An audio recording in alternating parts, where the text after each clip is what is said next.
Good morning, church. Over the last 2 days, I've come across a couple short videos that have bothered me.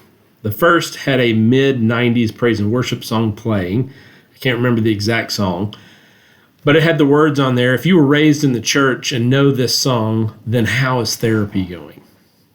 The second was a guy talking about how American evangelicalism was merely a soft Christian veneer for an ugly version of American nationalism.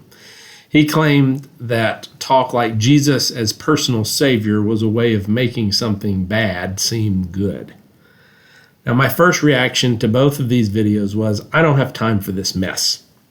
There's some millennial snowflake who has their feelings hurt about something that's happened in the church, and then there's some random guy who wants to take robust theology and reduce it to a political covering. Neither one of these are worth my time. There are real issues, both practical and academic, which needs to be addressed, and these two videos are stupid. However, after a short discussion with my wife, I think my reaction was only partially right.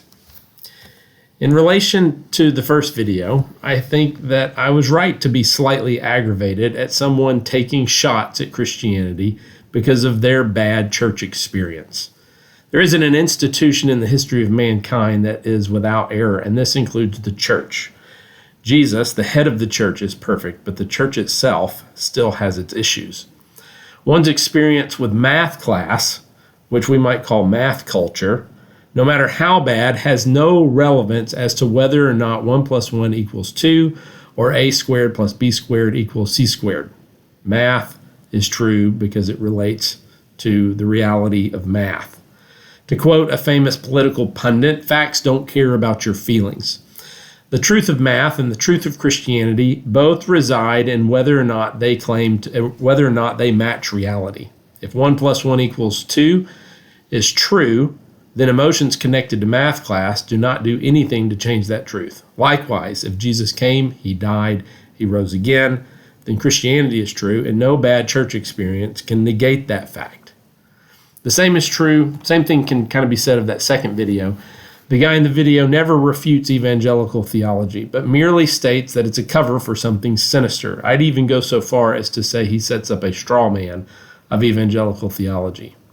Given the robust work of men like B.B. Warfield, Louis Barry Chafer, Carl F.H. Henry, F.F. Bruce, John Stott, J.I. Packer, Norman Geisler, and many, many, many more, you'd be hard-pressed to say that true evangelical theology is anything less than stellar scholarship, stellar biblical scholarship.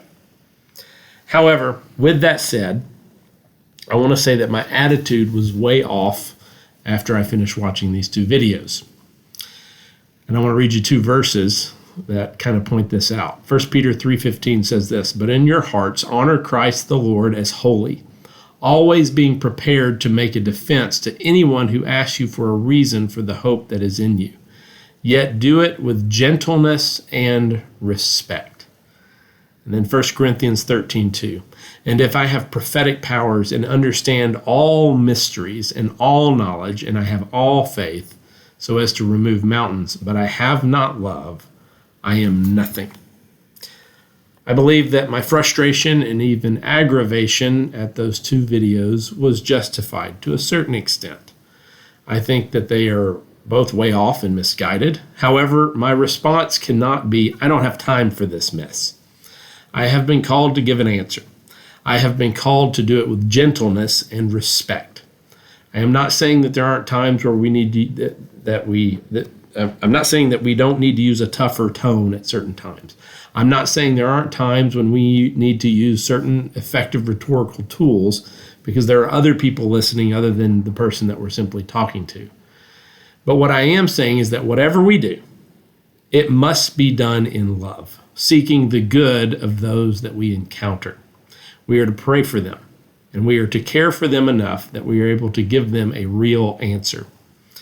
I pray that I never compromise on the truth of God. I also pray that I always respond to people out of love and not out of pride. And I pray the same for you. I'll be praying for you. Please pray for me. And Lord willing, I'll see you next week.